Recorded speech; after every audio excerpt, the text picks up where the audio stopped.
Let's see if this set is going to fail me significantly again and go into a dice jail straight up. Mhm. Yeah, Actually, they're going into a dice jail. Yeah, same. These are Eat going them away. immediately. Welcome to the Law Right's second actual game on the internet. God, what have I done? Tonight we're going to play some Call of Cthulhu. We're playing William Bailey's Haunted Mansion. We have Shannon Nichols here. He's going to run the game for us. One of the writers of this historical adventure set right here. Spoilers and just a wee little bit of self-doxing in Ballarat. Shannon, would you like to get us started? The setting is 1890 in Ballarat, regional Victoria. It's a very gothic city. Really became a big city after the gold rush in the 1850s. At one point around the 1860s, Ballarat had a larger economy than London. And you can see that in the gothic architecture of the beautiful heritage buildings. You can still see in the town today. The four characters have all been requested to attend Mr. William Bailey at his imposing Gothic mansion on Drummond Street in town. The house towers over the surrounding buildings, its windows are shuttered, and ivy grows on its walls. For such a new and opulent house, it is showing odd signs of neglect. One way or another, you have all found yourselves welcomed into the parlour of the sumptuously decorated Bailey Mansion at precisely 8 p.m. Rather oddly, you were welcomed not by a staff member, but by a distracted and personable woman who introduces herself as Mrs. Emily Bailey.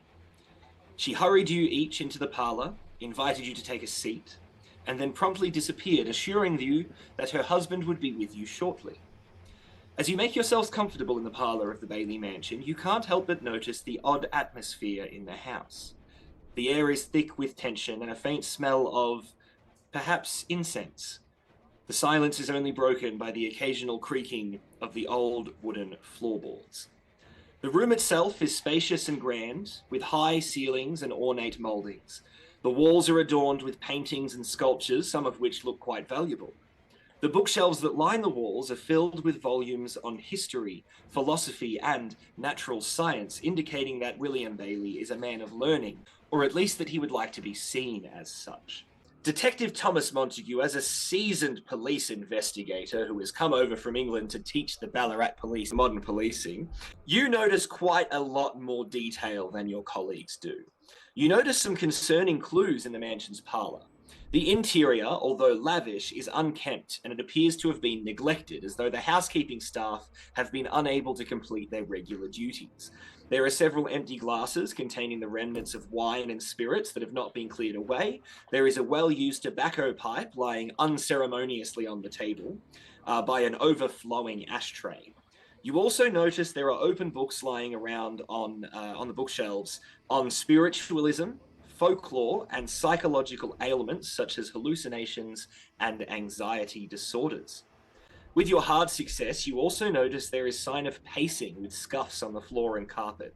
There are 2 revolver rounds that can be found just under the lip of the chaise lounge, suggesting that a weapon was loaded in a hurry or in an agitated state, and the bearer neglected to notice the loss of those 2 rounds. One would think that if we're being invited to such a grand place that they could have tidied up a little more. And Detective Montague will claim those 2 revolver rounds. Clara will be assessing her compadres, trying to ascertain social standing so that she can figure out how to converse with these people. Make a psychology roll for me, please. None of you will have met each other before this evening. That is a hard success. You can tell that Thomas Montague is all business, and he's quite a serious man. You would gather that he's probably a skeptic, much like yourself. Dr. Balaguerin, you would probably find also is more likely to be skeptical, but she, much like yourself, in fact, is not the sort of woman that many people would want or expect women in this time to be, which is meek and doing as they're told. She, much like you, is quite happy to strike out on her own, and there's that collegiality you can sense there. James Curtis seems like a friendly enough fellow, but he is very clearly looking around here as though he is already convinced that there is genuinely something spiritual happening.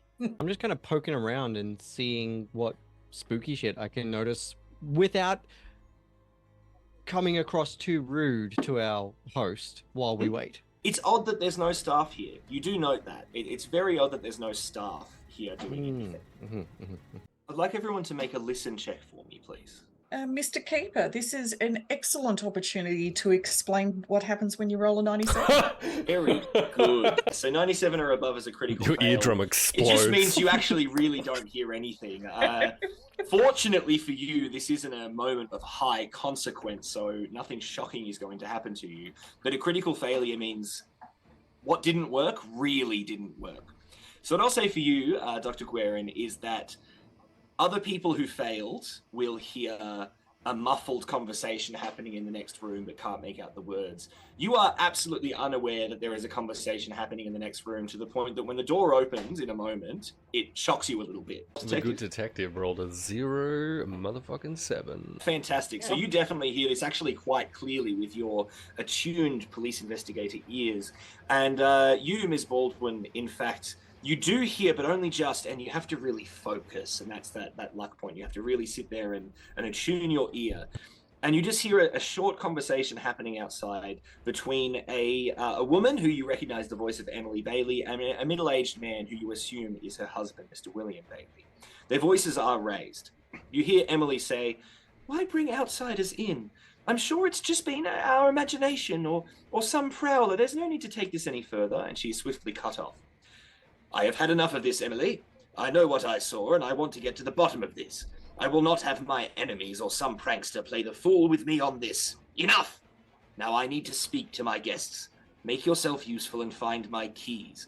I was sure I had them only this morning." After this altercation, which the two of you hear, the door opens, which gives Dr. Guerin a bit of a start, and William Bailey enters the room. He is dressed in a tailcoat suit with a loosened bow tie. The top button of his shirt is undone. He looks gaunt, haggard, and tired, like he hasn't slept in quite some time. He introduces and shakes hands with you all as he says, "I welcome you all to my humble abode, albeit under rather unsettling circumstances. As you are all aware, I have been living in fear for some time now, and I cannot express how relieved I am that you have all agreed to come here today to help me solve the mystery that has been plaguing me. It has been some time since I have been able to have a good night's sleep. My anxiety has driven myself and my wife to our wits' end. The past several weeks we have suffered numerous break-ins and apparitions on our property. I have bolstered our security and staff, but to no avail. If you have all kept up with the local papers and gossip, you may understand why I initially believed that the Learmonth family was behind these break-ins and the stalking figures on my manor grounds.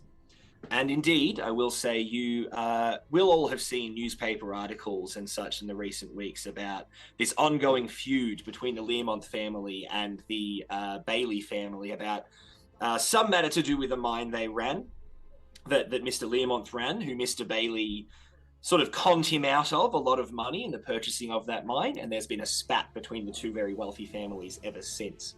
But the longer this went on, the more glimpses I caught of these figures. They did not seem to be human. Wispy shapes, apparitions, sometimes within this very room during the late evening. I have begun, despite myself, to suspect a more sinister explanation for my troubles.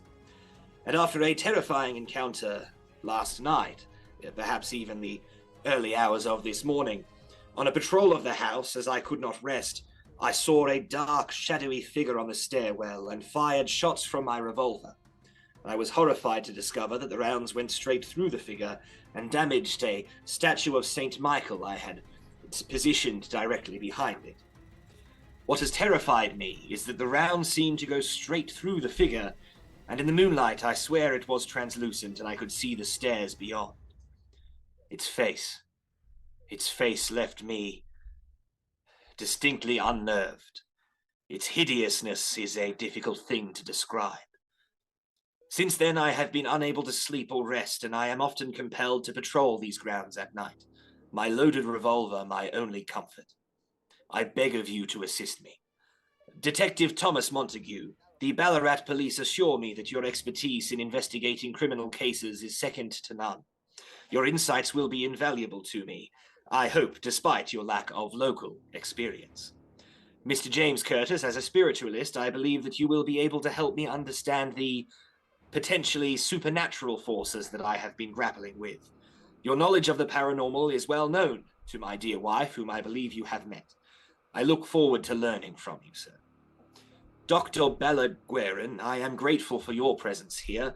I believe that the analytical skills and attention to detail that my colleagues at the Ballarat School of Mines tell me you display will be of great benefit here. Your scientific expertise may be essential in unraveling the mystery that has been troubling me. I am an open-minded man, but I am not given to ignoring the possibility of a logical explanation. And on such a note, Ms. Clara Baldwin, the magician and skeptic, I understand that you firmly do not believe in the supernatural. In fact, my wife and I saw you perform some time ago with your husband. A terrible shame you won't be performing together again. Although I am not convinced that what I have experienced can be explained away so easily as a common illusion, perhaps your in-depth knowledge of hoaxes and magical effects can prove me wrong. I believe that with all of your help, we will be able to uncover the truth behind these events and bring an end to my discomfort. I can, of course, reward you all significantly for your time and efforts and cover any reasonable expenses that you may incur. Now please, investigate as you will. However, I do ask that you refrain from entering my private rooms on the second floor. There have been no sightings there, and I would not wish to waste your time. Thank you. Bella will get her medical bag out and she'll take out like a stethoscope and things that she can take blood pressure with. Mr. Bailey, I'm going to record some of your responses with both heart rate and things like that. Very good. While you converse with the others, partially for my own baseline, but depending on what is occurring, that can actually, well, make it difficult to sleep. And then once things go past a certain point, it can actually cause your mind to experience things that aren't there, whether you've experienced them previously by way of almost like a flashback or just misinterpreting the sensory input of your surroundings. I apologize, Dr. Guerin. Are you suggesting that these apparitions may have been all in my head? Well, in technicality, but not necessarily by imagination. Your mind could be trying to connect to previous experiences and mixing up the recollection of those memories with the interpretation of new stimuli. I understand. I've always flattered myself to be a very strong-willed man, but in recent times, I must be given to put my ego to the side. I do consent to you taking these measures. Thank you. I think Thomas at that point will pull the book that he found on anxiety disorders and hallucinations and such.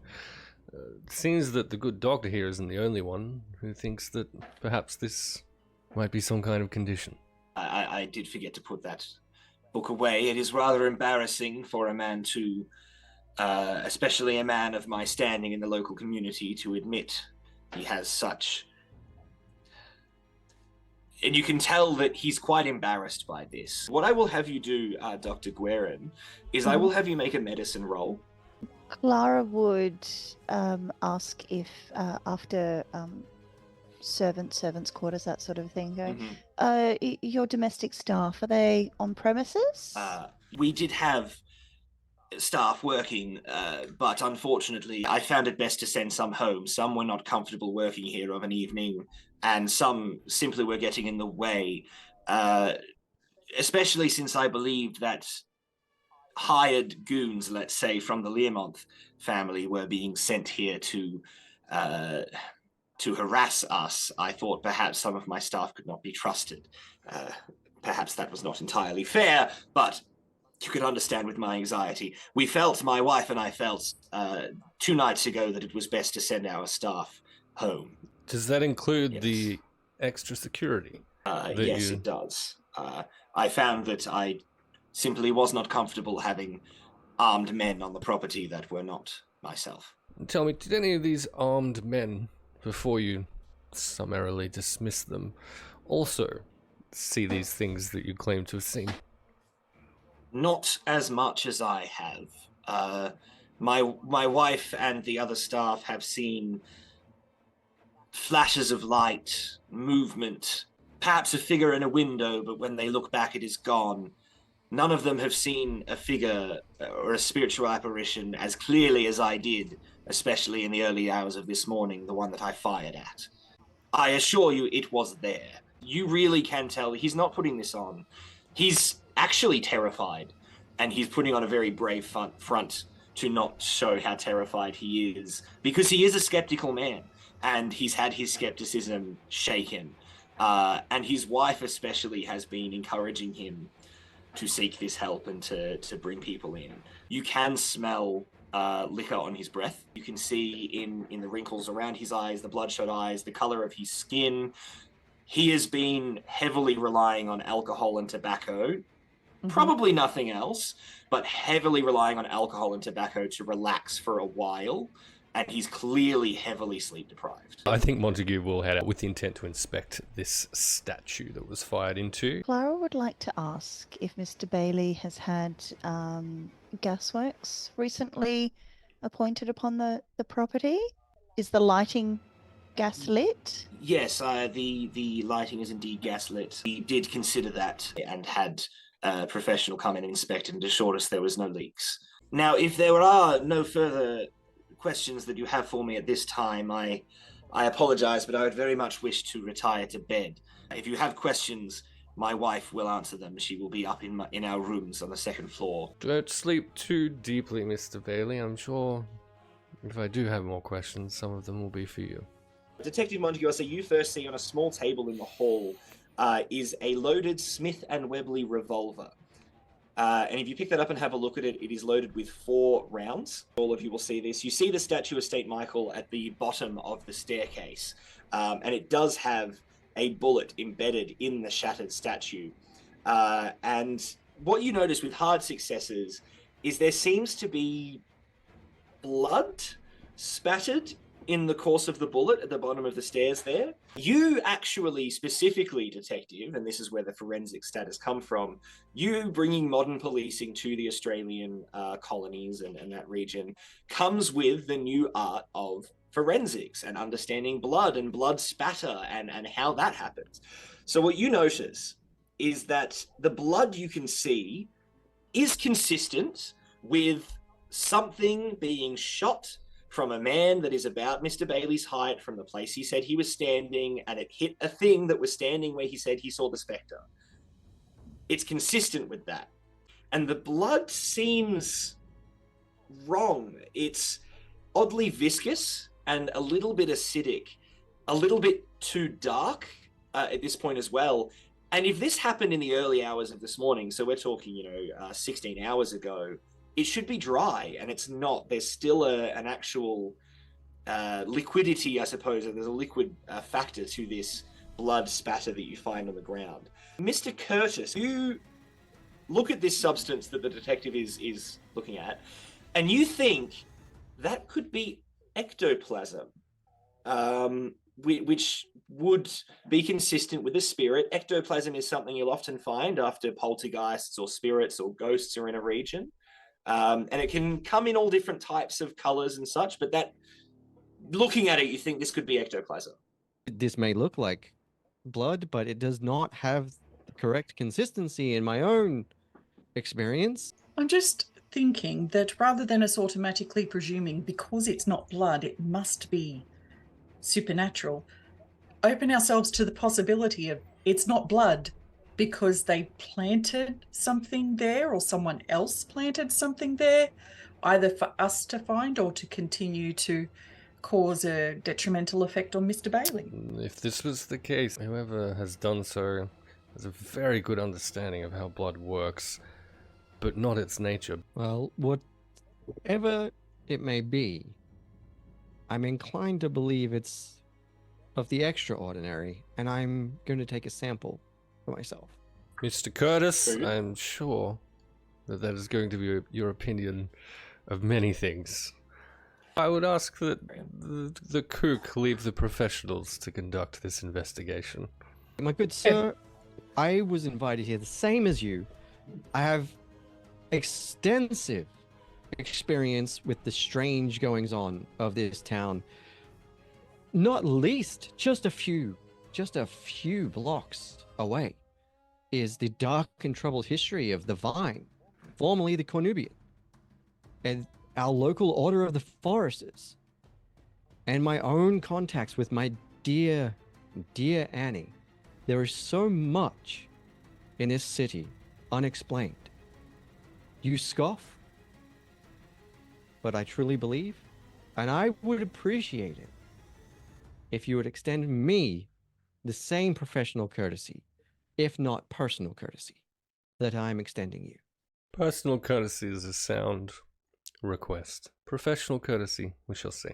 And I have a feel around for hidden compartments on the wall, thinking, well, if something was here and it got hit, Yes. did it disappear into the wall like so many charlatans do on stage with Very trapdoors good. and whatnot? You start with the statue and you feeling around for any catches. All you can find that seems out of the ordinary is the bullet hole itself and the damage done to the statue.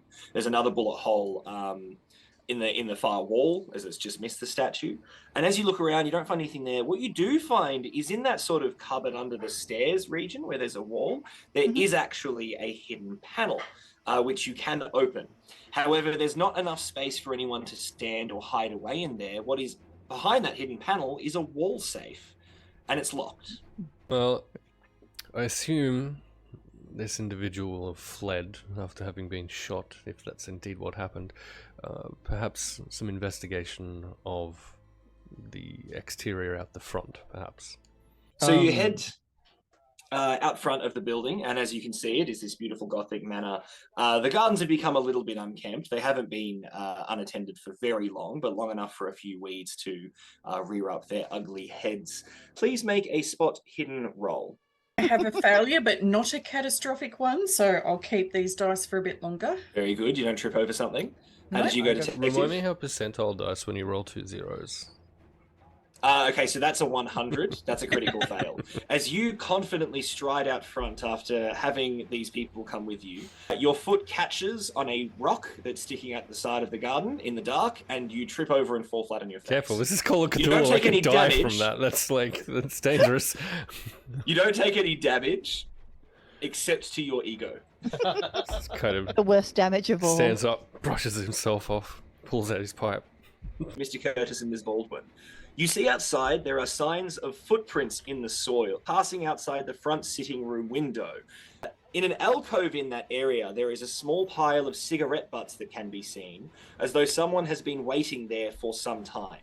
Some of these cigarette butts seem to be from the last couple of days. Some of them seem to be at least a week or so old and have really been stamped into the dirt there. With a hard success, you also see that there's a large tree in the front garden, and underneath that large tree, there is an upturned bird's nest on the ground.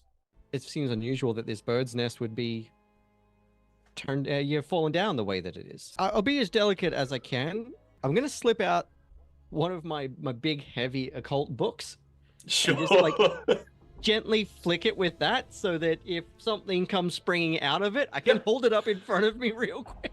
What you find as you turn it over is that it is full of several broken, blackened eggs that as they are smashed, there is a pungent black fluid spilling out of them.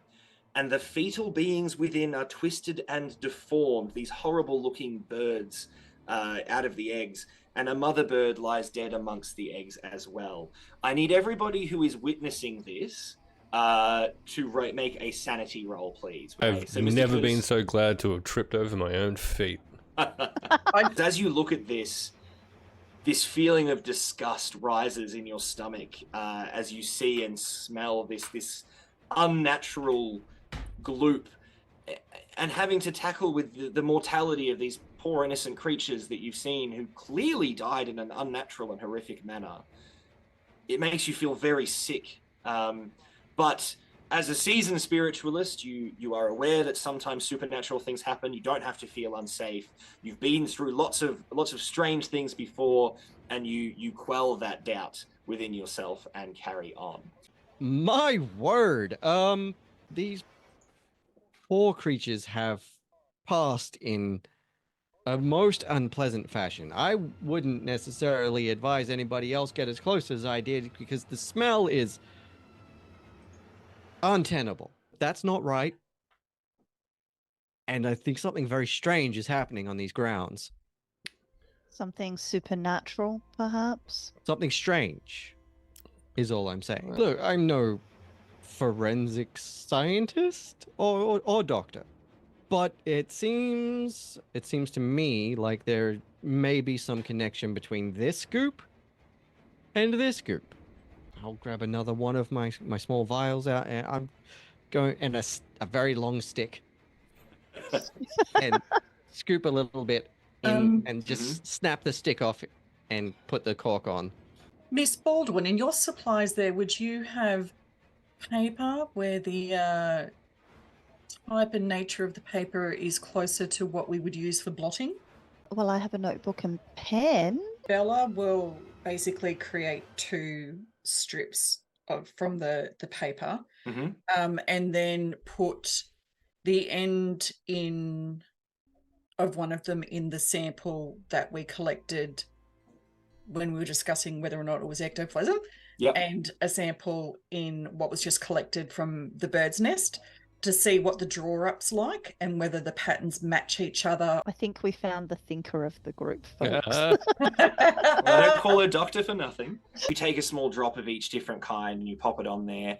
They do seem to behave in a very similar way. However, you do definitely think the sample you took from the bird's nest is thicker, it is more concentrated, which means that draw, it happens slower, but it still does happen along those similar lines and in a similar fashion, just more slowly, possibly because it is more concentrated.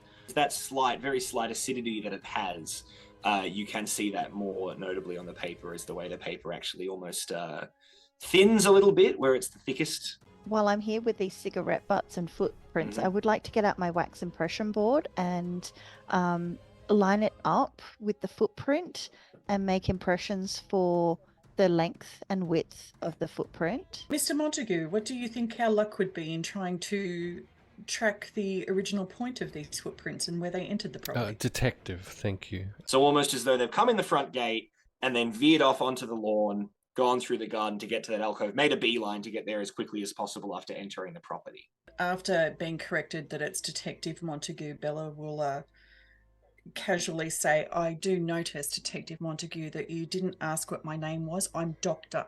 Bella Guerin. And a fine doctor you must be. You've made some very incredible discoveries here tonight so far.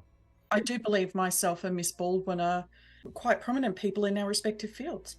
Indeed. Sadly, my work is quite demanding, and then I tend to focus very intensely on the rigors of forensic investigation within the policing field as opposed to elsewhere. But perhaps I should look a bit further afield. I wouldn't mind, once we have investigated this situation and scenario, perhaps having some conversations about your own methods and how they might be employed in the use of policing. Well, I mean, myself, I obviously focus more on fields such as biology and what we are now learning to be psychology as opposed to alienism. But of course, Miss Baldwin focuses more on physics and chemistry and other areas that can explain events. The more material plane of existence rather than the delightful Mr. Curtis. To Mr. Curtis's credit, he may come up with different interpretations for the significance of what he finds than what we would. Sure, but he still knows how to engage in various scientific methods to collect the information in the first place. Dr. Guerin, I believe you wanted to investigate more inside, yes?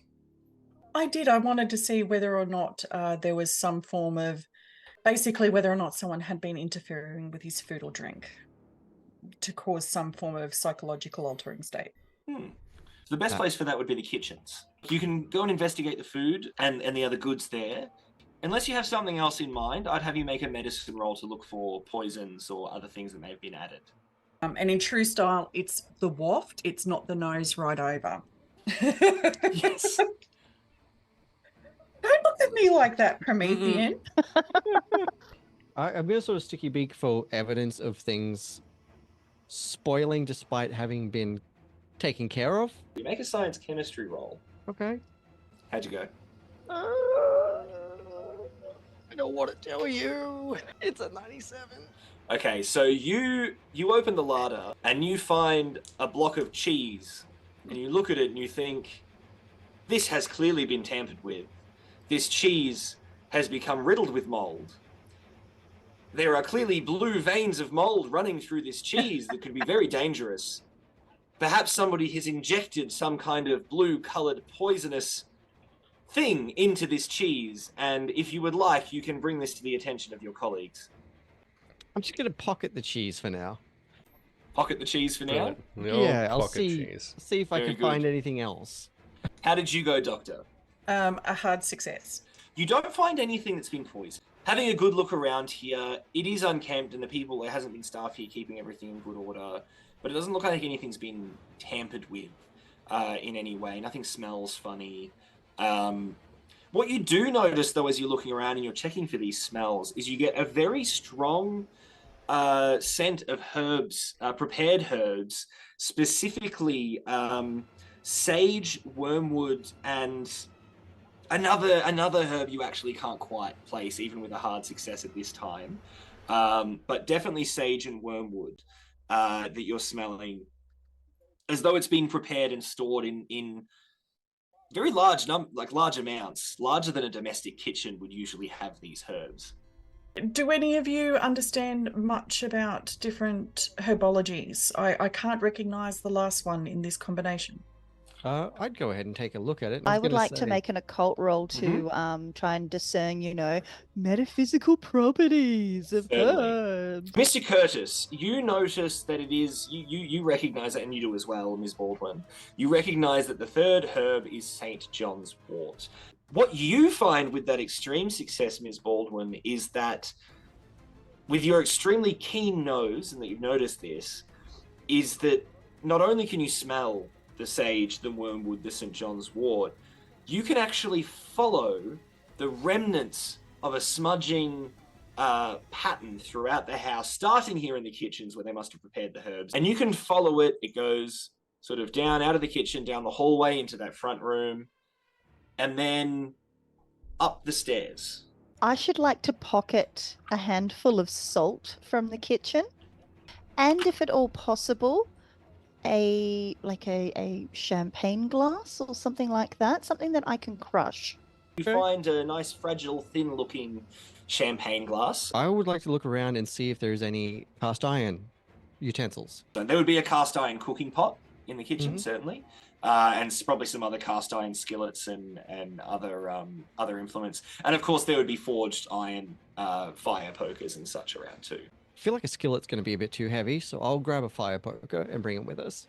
So you're heading upstairs with a fire poker, glass, and some salt. Oh, and the heat that Detective And the heat. Montague is Packing packing. heat. Yeah. Yeah. You follow your nose, and it takes you to the main room upstairs, the drawing room. And that faint smell you've noticed, and you've now identified as that smudging herbs, becomes much stronger and mixes with the scent of tobacco that's clearly been smoked in here as well. It is very similar to the room downstairs. There's a low table in the center of the room with some low chairs around it. This is a room for sitting with conversation. Yep. As you come in, you notice there's a small burn mark on the table, which appears to be from incense. There also appears to be wax droplets on the other side of the table, which continue to have spilled down onto the carpet. With a hard success, Ms. Baldwin, you notice that some of the wax, upon closer inspection, is not wax at all. It appears to be lighter in color than wax, almost luminescent, and less acidic, but it's an equally viscous fluid to the residue you found upon the stairs. This is a charlatan's ectoplasm. This is a mixture of phosphorus, shaving cream, and incense designed to glow and look like ghost juice. This is definitely not what you found on the stairs. This is a charlatan's attempt to create ectoplasm. With that extreme success, what you also see is little tiny scraps of paper on the carpet and nestled underneath one of the lounge chairs. This is flash paper. This is what magicians, like yourself, you use this stuff all the time on your own stage. This is what magicians use to create impressive, fiery spectacles. You bring this paper and you go, "Begone, spirits," and it goes, "Phoop," and everybody goes, "Ooh, that's very impressive." But there's nothing magical about it at all. No. It is purely smoke and mirrors. I shall follow my nose to the table. I go, "Oh, I think I'm getting a vision. There, upon the table, the culprit. There's ectoplasm there from that darned spirit that's been haunting this house." I'm absolutely pulling Curtis's chain here. You do see, for a split second, you're like, "Oh my goodness, something's actually..." Oh, never mind. No, she's just having me on. Miss Baldwin, Mr. Curtis. I know that you do not agree with my thoughts and methods or my beliefs. But please, can we have a modicum of respect for each other? My entire profession is to call out charlatans like yourself, so I will conduct myself with a modicum of grace, which my mother taught me, and should you ask more of me, I shall have a modicum of fists, which my father taught me. Well, I don't see any need for us to come to fisticuffs.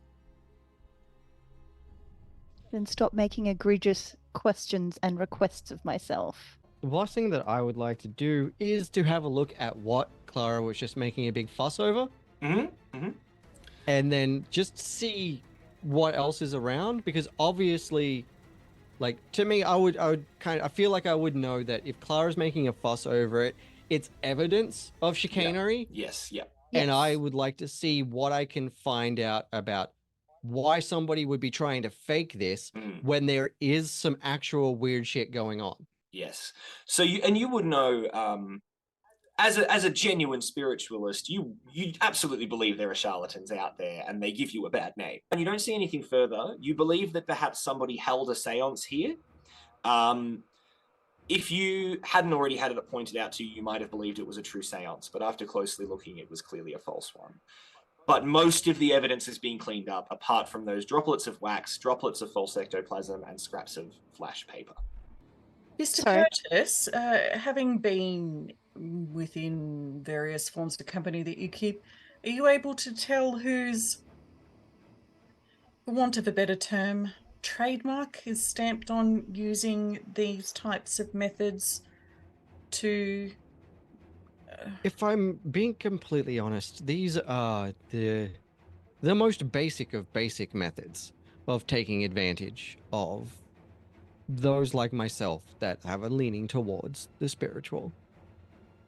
So unfortunately, everything from false mediums to stage magicians like Clara here would and could have access to these methods and these materials. So I think we're going to require further questioning and further investigation to find out exactly who did what in this room. I do remember that we were told Mrs. Bailey is more open to spiritualist themes than Mr. Bailey is. It was potentially her that brought someone into the residence in the hopes of aiding her husband. Indeed. Would you like to go and speak to Mrs. Bailey? Oh, so very much. I believe that whichever door we approach, knocking softly would be the best option because we're not wanting to wake anyone. So a soft knock. Mm-hmm. Mrs. Bailey opens the door just a little bit, and you can see that the light inside is very dim. You could try to peer past her into the room if you wish. That's up to you. 100% yes, looking past Mrs. Bailey to see what's in this room. Yep. Looking into the bedroom, I have rolled a 69. Nice. I will burn some of my luck to bring that to a success. You can make out the shape of what seems to be a very still sleeping man on the bed just through the crack in the dim light. If you want to look further, you could roll another spot hidden, but doing so could possibly make you look a bit suspicious, like you're trying to be nosy while you're having a conversation. Mrs. Bailey sort of quietly says, how are your investigations coming along? Before she continues, she actually steps out and closes the door softly behind her and ushers you down the hallway a little bit so that you're not speaking just outside the room. Mrs. Bailey, did you contact a former spiritualist to come to the residence previously?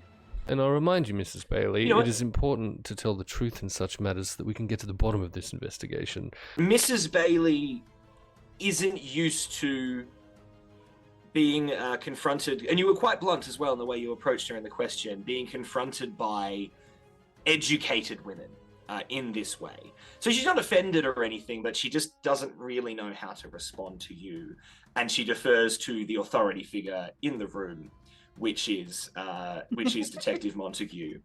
So she goes, no, Doctor, I didn't. The spiritualist that I am familiar with is Mr. Curtis here. I've met him before at one of his shows, and he is who I've invited. Certainly not, no.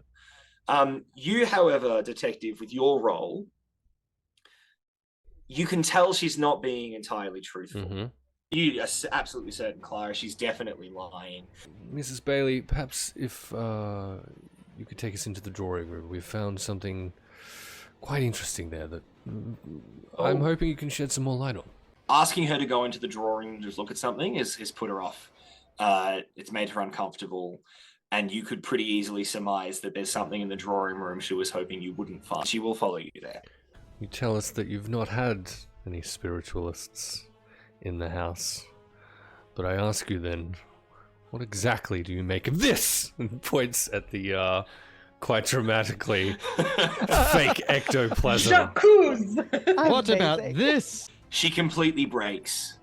She actually, her shoulders slump and her head falls, and you see her lips starts to quiver. I'm so sorry to have not been honest with you. I'm so deeply ashamed. You are not the first people that I have turned to for help. You are, however, the first group that I have succeeded in having my husband allowed to come in and assist. We have been dealing with these incursions in our home for weeks, and I felt that something needed to be done. A week or so after these specters started to appear, I was approached by a man who called himself John Stevens. Some people simply called him Father Stevens, and he was a very confident, charming man. He seemed to be aware of these break-ins, and he offered to help. He claimed to have had experience with spirits, and he described the apparition my husband had seen in great and accurate detail. He convinced me to organize a seance when William was out of the house one evening. He came in with some of his followers. It was about 10 nights ago, and we did hold the seance here, as you said. And at some point in the seance, a spirit appeared. It spoke in a horrible, booming voice, and it claimed to be a manifestation of William's greed and deceit in his business dealings. And she pauses for a moment, and you can see that this also brings her shame. She doesn't... These rumors of the way that Mr. Bailey has conducted himself in business, they've become public gossip, and Mrs. Bailey is very uncomfortable with that. Stevens then conjured a great flash of fire. It was very impressive. He brought forth a magical scroll, and it burst into a flash of flame and banished the spirit, which was seen no more that evening. He offered to cleanse the home entirely, but he said to remove all of the spirits permanently would cost £1,000. And he required access to the Mechanics Institute in town, which my husband is a member in good standing with and does have some keys and access to the Mechanics Institute. At one point, he asked me to steal my husband's key to the Mechanics Institute, but I would never do that, and I said I would not do that, and he let the matter lie. I'm sorry I was dishonest. I'm sorry that you were scammed, my dear. And she'll pick up some of the Scammed? flash paper Mm. and go, this is simpleton's stuff. This makes the flash. I will roll up my sleeves. Mhm. And yeah, just putting on a show. put on a bit of a show and And the flash paper goes off, and you see her going, "Oh my, oh," and she looks very impressed for a moment before she actually realizes how silly this makes her look, and she's really actually quite embarrassed. there's no need to be embarrassed, dear. These people prey on the vulnerable, the tired, those who are looking for a solution to their troubles. Really, this is, you should not feel silly for having been taken in by such a ruse. That is indeed their methods, Sorry. but we have not yet spoken of their motive. You say that they relinquished this Father Stevens, his Yes. pursuing of your husband's keys, and yet I distinctly recall your husband pointing out that he had in fact lost said keys earlier this evening. Yes, he said he had, but I swear to you, I did not give his keys to anyone. She does seem to be being honest. You all remember there's been a few articles over the last couple of months about Yes. a local, let's generously say, religious sect that has been growing here in Ballarat, known as the Stephenites. Cult, yes. Known as the Stephenites, who are led by a man by the name of John Stephen, Dr. Guerin. You are aware of the Stephenites cult's operations because you're aware of a woman by the name of Mary Wessel, who is currently at the Ballarat asylum undergoing medical treatment after she escaped this cult. You have been trying to see her as part of your psychological studies. However, you have not been granted access to see her because of how fragile her state has been since she escaped. I think it stands to reason that this Father Stevens, the absolute cad, may well be that the motive to these strange happenings lies at the Mechanics Institute itself. Perhaps we should move our investigations there. I'm sorry, did you say cult? Have you not heard the stories of the travesties and disgusting behavior of this man? Dear. I am very sorry. I've been quite the fool. Not at all, dear. Like I said previously, these people prey upon those in states of vulnerability. We'll have you all go downstairs and get into a carriage, which is driven by one of the other constables from the Ballarat police station. We have a few leads that you are all thinking of as you head down to climb into the coach that is driven by one of the young constables who is been seconded to your work, Mr. Montague, as your driver.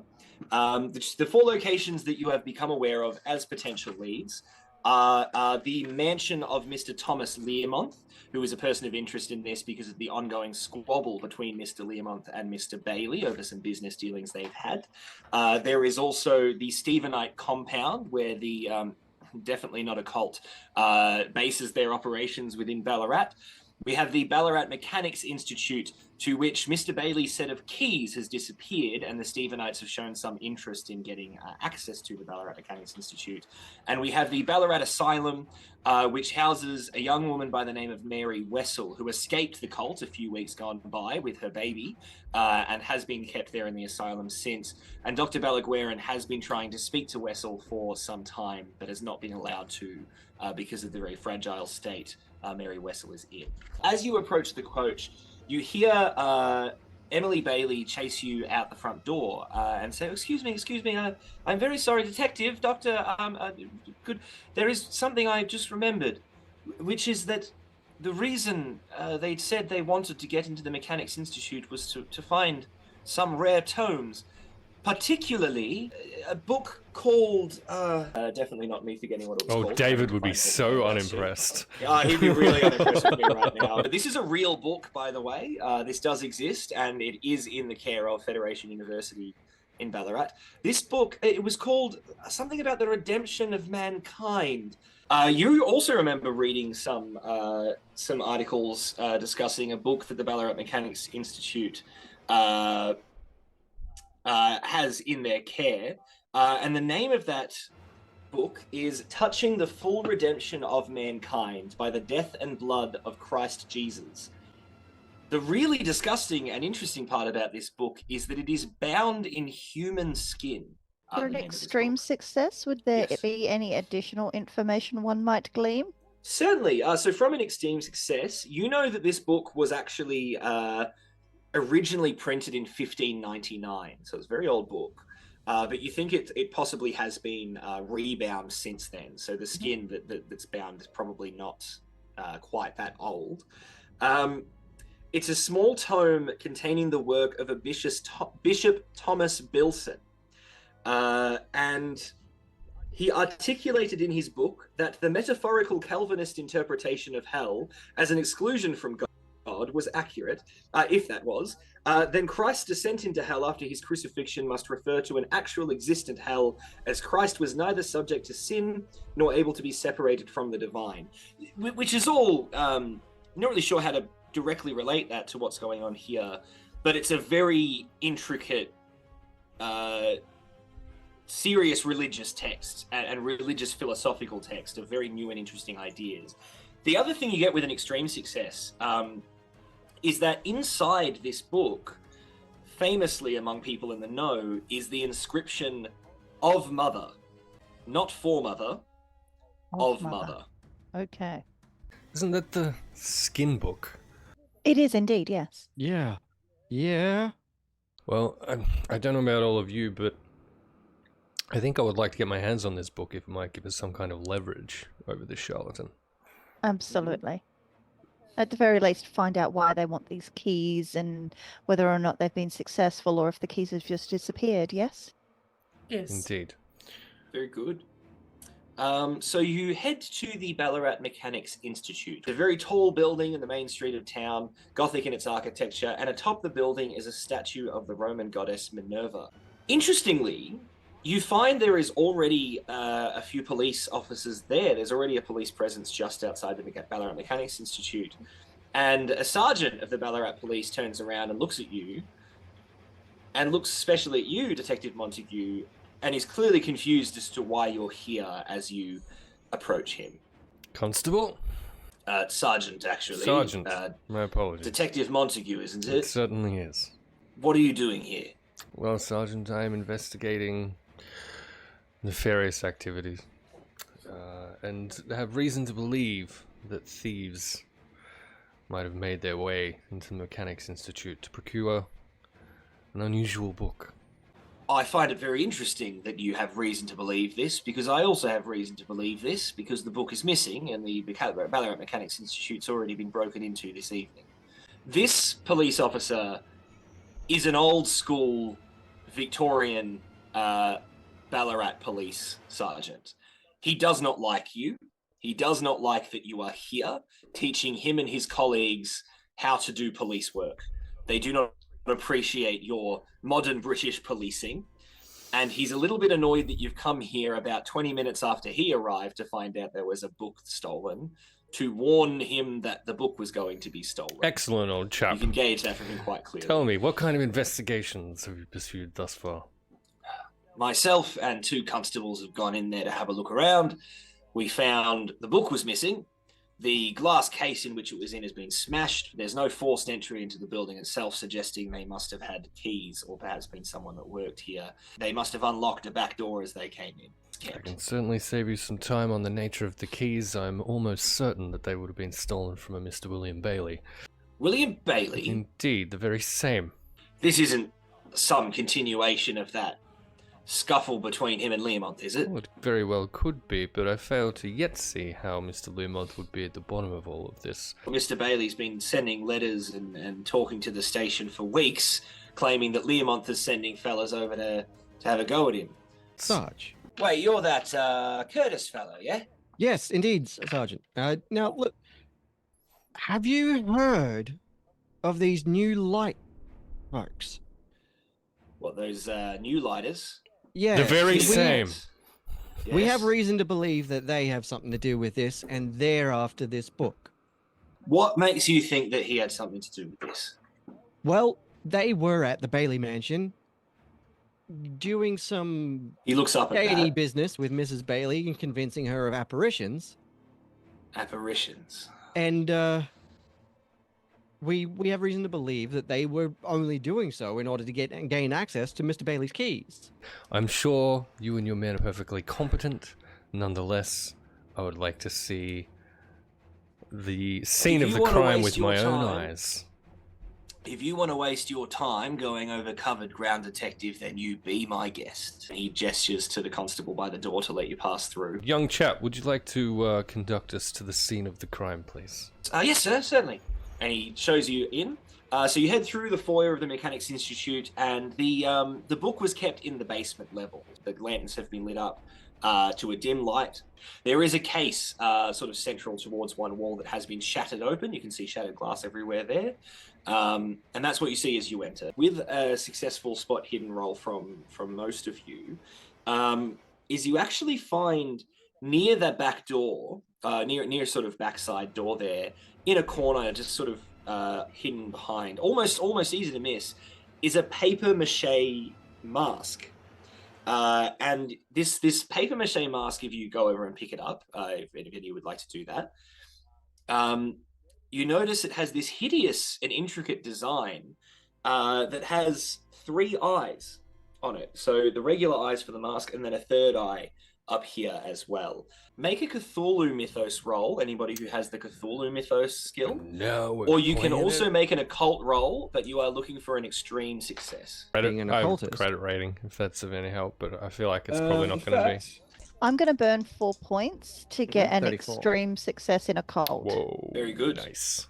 Ms. Baldwin, as you Yes. study this mask and you think to the deepest recesses of your memory of tomes you've read while studying charlatanism and religious sort of strange pagan religions and such that people often refer to, this mask reminds you of something, and you're racking your brain. Yeah, you get the sound yeah.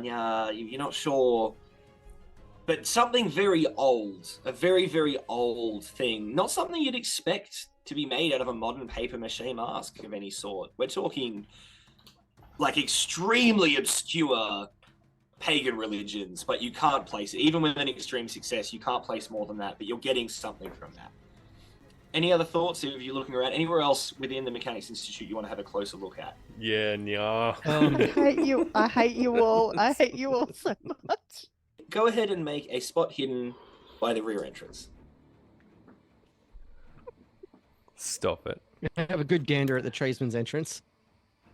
You find 2 cigarette butts crushed out there.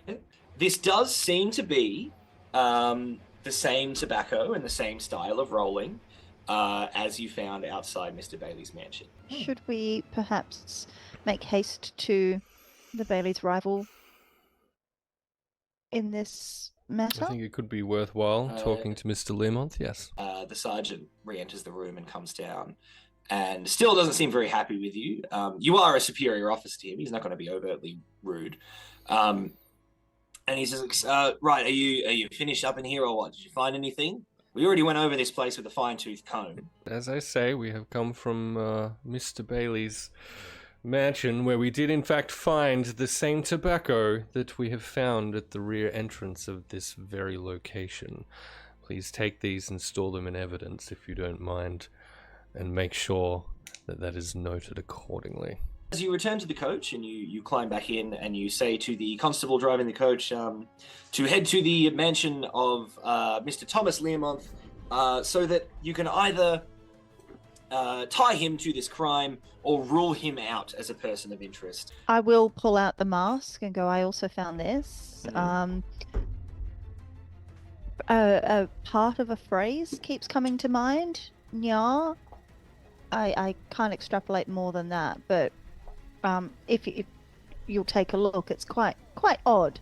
I think you'll find. All of you, as you look at this mask and you're sitting in this enclosed space and you're trundling along, is the sort of road bumping about, there is a sense of unease that comes from being in the presence of this mask. Does it look like it was stored or regularly worn? Worn recently. It's not warm or anything like that, but it's got that, skin oil. It's pretty noticeable on a paper mache mask if someone's face has been in it anytime recently. Doctor, that thing is giving me the woofits. Feel free to throw it out of the carriage if you like.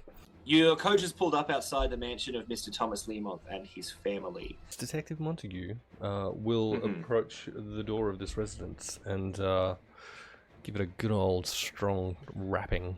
You hear stomping approaching the door, and the door opens, and there is a rather tall, broad, gruff-looking man with a scruffy beard, about middle-aged, and he doesn't look too happy to have been bothered so late at night. You folks have been at this for a while. We're well past 10 in the evening, a bit late for a house call, and when he notices that there's a police officer there as well, he seems even more annoyed. He says, "Right, what is it this time?" Mr. Learmont, Detective Montague.